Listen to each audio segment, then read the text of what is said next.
Kia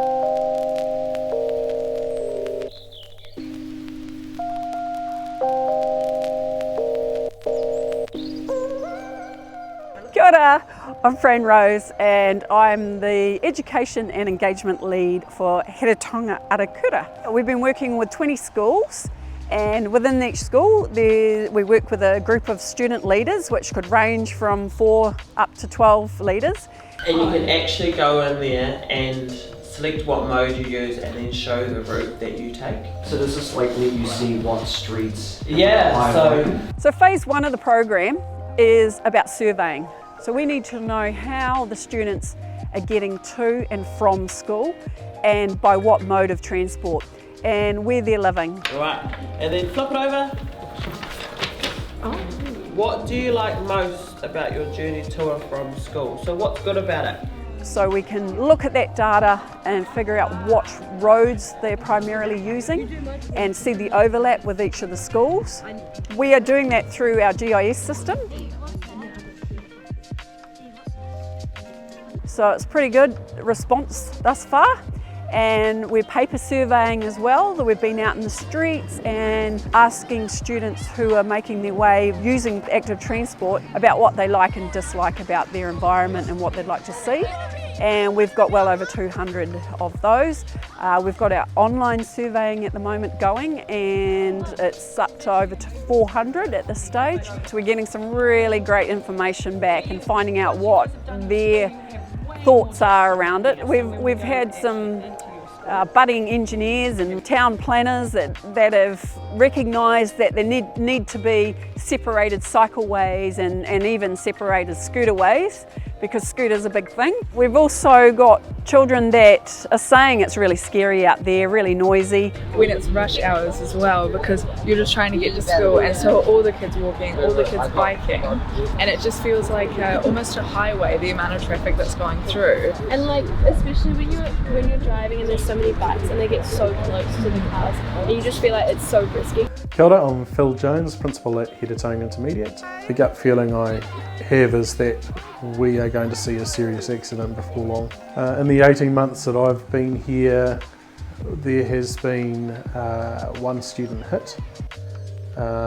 Last week we had a near miss that the driver, white with shock, came up to one of our staff and said, "I've just about killed one of your students." Luckily it was a miss. Yesterday, a rainy day, we had a queue up of traffic.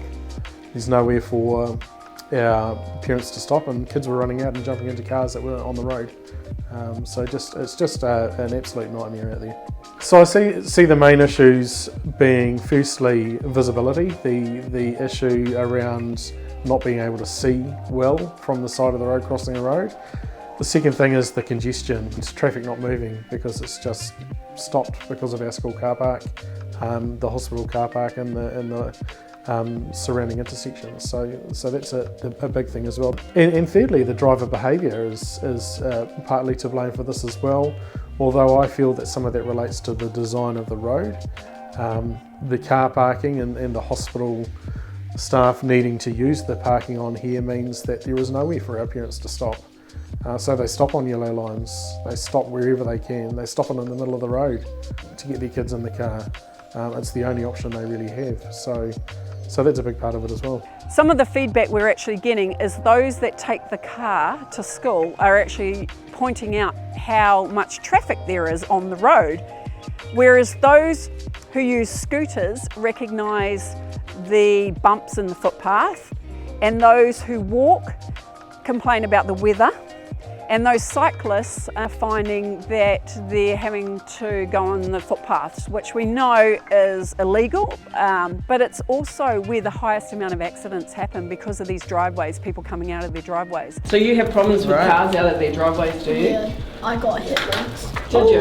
Yeah. Did it? And were you injured? No. Okay. It just flew out and I I was going past, but they hit me. Okay.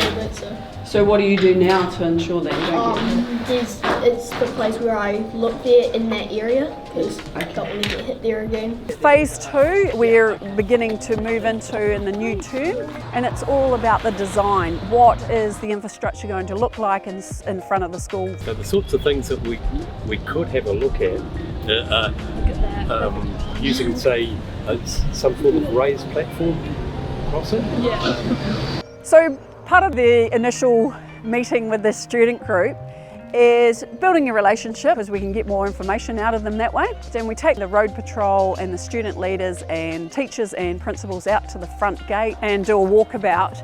And what we're seeing is that children see the network differently than us. They're a lot shorter for a start, so we're recognising that certain bushes stop their visibility. There could be a trailer full of firewood.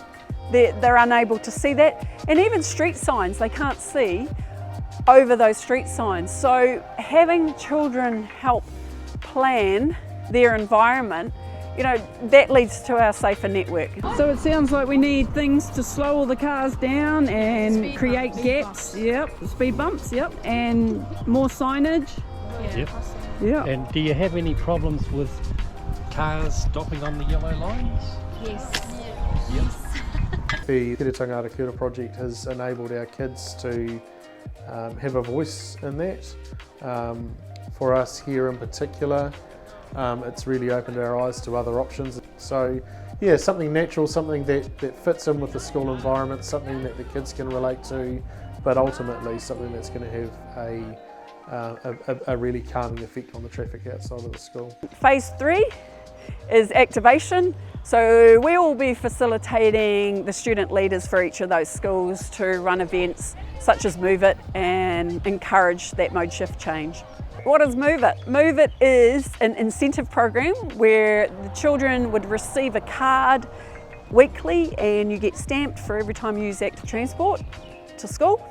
And then the class with the highest percentage of active movers would then be rewarded with an active reward out in the environment. So whether that we walked, scooted or cycled them to a park or to somewhere, a museum, wherever they needed to go to complete their education outside the classroom. So some of the feedback that we've got from students about what they'd like to see is some pretty far out things like a flying fox down the street. What about something physical there? Something that's, you know, so they're just spikes? Yeah, spikes down the Spikes come up. But we've also got kids thinking about, you know, just some art, some structure, some identity that can tie them to that area. So those are those things, you know how we talked about the whakapapa and your values and the cultural stuff? That's when we can put that into play.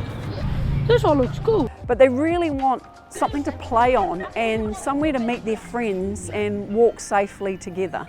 How does this area make you feel? I wish there was more art because it makes me feel pink.